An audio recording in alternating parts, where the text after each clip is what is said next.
Hello, everybody. Here we are in beautiful Miwok Village. We decided to move it outside today for something different and to let you see where we live if you don't live in our area, perchance. We are blessed to be in such a beautiful country. You might hear a little road noise, so please excuse that, but we are just super excited that you've tuned in to be with us. We're happy to see that things are starting to lift and change a little bit, and we're getting a few more freedoms, and we're believing God for a lot of freedoms to come our way soon as this disease is starting to be able to be monitored and taken care of, and the different things. And of course, we want to continue to pray that this virus will just go away like the Mars one did, but we also want to pray for the families that are affected by it. We want to The just Mars one? You mean the MERS MERS one. Sorry, Okay, it's all good. the Martians have arrived. Yeah, well, that might be the case. I don't know. But anyway, the MERS one. Thank you for that. But we are super glad to be here. So, Pastor Pat, you had an announcement from some friends of ours. Yes, last week I shared with you that the Lord had put a burden on our heart to reach out and to provide some support to the different ministries, foreign and local, that we've been partnering with that have embraced our ministry and hosted us. And so we did that. We started last week. We invited those who have a burden for the same to please contact the church or call me. And we received donations from many. And I'm going to open it up again today to invite any and all. If you're interested in helping support some of these ministries, please contact us. We're talking about our ministry in India, talking about our ministry friends in Croatia, 4 or 5 ministries in Africa, Uganda, Zambia, Kenya, Yes. Haiti. And we also want to include, I don't want to exclude our Native American friends, the Navajos Yes. in Monument Valley, our good friends there. So we've reached out and we've been contacting. Most of them did not ask for this. Most of them have just been receiving, and they have been blown away by your generosity. Yes. And they sent me emails just thanking and showing such great blessing, and want to extend blessing back to Word of Life. So we want to thank you for your generosity. If you didn't get a chance to be a part of that, it's still available. Please contact the church, contact me. If you want to be a part of another round of that, dive in, because it's been awesome and extremely appreciated. Yes, I can't even imagine being in a third world country and going through some of this that we have been going through. So thank you. I join in on that. Thank you for helping them and for supporting us in that endeavor. And we also want to let you know that we're making plans. We're still moving forward with camp this year, our youth camp. We got a chance to talk to the facility, and so far things are looking good. So we want you to just get registered, even if you want to hold the payment right now, just to wait and make sure that it's going to go through. That part's okay. But if you go online and just register, that will be really helpful. And then we also want to remind you about Crosswalk. It's a 9-month live-in discipleship school. It's amazing. It's for students 18 to 25 years old. They give their life for those 9 months, and they get really established in what it means to walk daily with Christ and get immersed in that. And it's a great program. Huge but this year they also are offering something we've been asked to do for several years, and that's to open the age gap. I'm really excited about this. So we are also offering Crosswalk Extend, and that is actually going to be an online crosswalk class with some personal mentoring and a few personal trips possibly, but we are really excited about that opportunity. So please go check out Crosswalk DP and make sure that it's going to work for you. It will work for you. If you haven't been a part of that, you've got to jump in on that. It is fabulous. Pastor David and Don Lean, they have been rocking it this last year, and don't miss that opportunity. If it'll fit your schedule and your situation, jump on it. It's fabulous. All right. Oh, is it my turn? Yeah, what do you have? It's my turn. Well, first of all, I just want to tell, or share what I think you believe the same, that our ministry teams are rocking it on these Sundays. I really want to commend our audio video team and our communications department. I want to get a shout out to our new employee, our new staff member, Jeremiah Tasco has joined us. And this last Sunday, Liz, Brooke, Jeremiah, Bob Kirk and team, it was fabulous. And I just want to thank you and commend you. Pastor Shelley did a great job in worship. Pastor David, Wow. And don't miss this coming Sunday. Pastor Bob Wilk, will be teaching on Focus, the final of the 8 prophetic challenges that we received in this series we've been calling Challenge Accepted. And don't miss it. It's going to be very, very powerful. So we want to thank you guys I want to thank that team and that staff for doing it. Today I want to share a little something with you. I want to address a question. Where are we at spiritually? I want to share what the Lord gave me when I started asking that question. He gave me 3 words and a statement. 3 words and a statement. The 3 words are revelation, discovery, and development. Revelation, discovery, and development. And the statement that he gave is, he's calling us to the upper room. He's calling us to the upper room. Tomorrow marks 40 days from Resurrection Sunday and 10 days before Pentecost Sunday. Many Christian circles, particularly Catholic and Anglican and Orthodox churches, more of the ancient denominational churches, they mark tomorrow as Ascension Day, the day that Jesus ascended.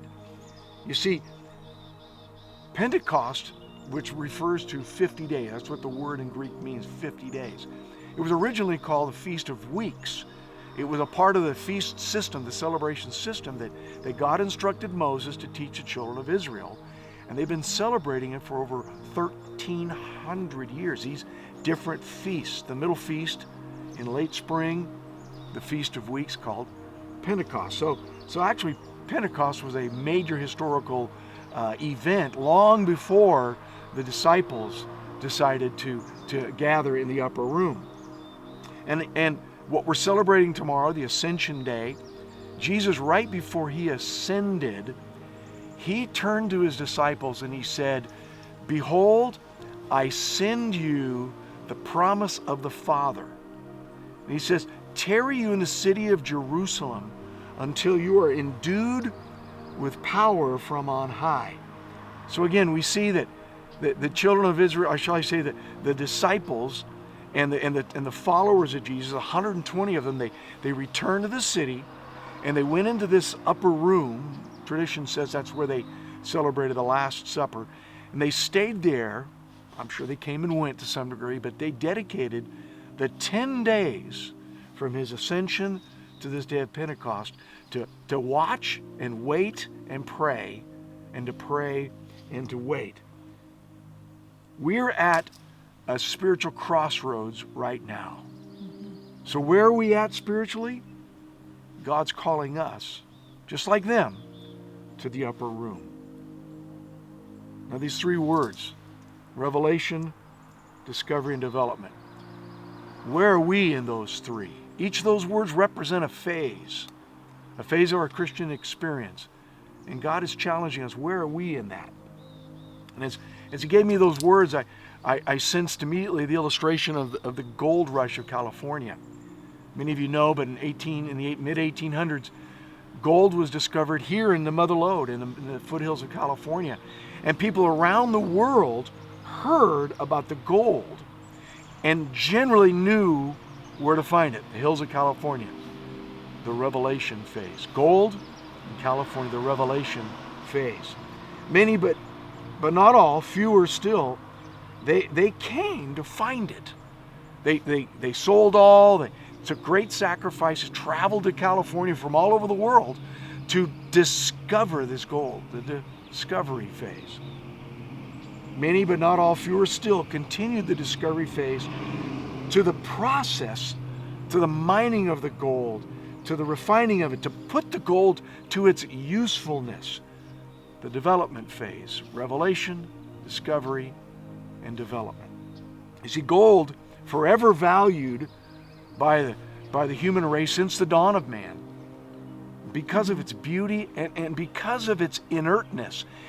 Gold can sit in the dirt or in the bottom of the salty sea and not be affected by the elements of the earth. It is inert. Later, of course, gold was discovered to be one of the best and greatest conductors of all metals and elements. So what's the interpretation of Pat's little illustration here? Well, it's all about the gold. It's all about the incorruptible life of God that He places by His mercy and His grace into the hearts, souls, and spirits of all those who receive Him. It's all about that gold, His nature manifested. It's all about us being conformed to the image of Jesus Christ. Now listen, it's all about relationship with God and inheritance with our Father. And where are we in that process? Almost all that are watching this and listening to my voice today, we have at some point been a part of the revelation phase. Most, but not all, have followed the revelation to start the discovery process of this Jesus. We've gotten saved. We've asked Him to be our Savior. We've begun to discover the beauty and the value of a relationship with our Father. Fewer still, Pastor Tom Shaw, our founding pastor, used to call it the small remnant. Fewer still have actually begun to develop that relationship and discover and develop the inheritance with the Father. And I got a dirty little secret for you as a pastor, as a faith leader. Most of the apostles, prophets, evangelists, pastors, and teachers that you know, at least many of us at some stage have settled into the revelation stage or kind of stalled in the discovery stage, only using what we hear and discover as content for what we preach and teach and proclaim. And we have failed. We failed to develop the relationship and the inheritance. So Word of Life, I ask you, where are we today? Are we stuck at the revelation stage? Have we stalled at the discovery stage? Or are we actually moving into the development of relationship and inheritance with the Father? Last Sunday, our Bishop, Tony Miller, made a great statement. He said, before we call the church back into the church, we need to call the people back to the altar. He's calling us to the upper room. It's going to start tomorrow. What's going to happen? I don't know. I don't believe the first apostles and the disciples knew what was going to happen. They responded. They dedicated those 10 days to waiting and praying and watching. But I don't think they knew either what was going to happen. They knew something was coming, but I doubt they understood its full effect.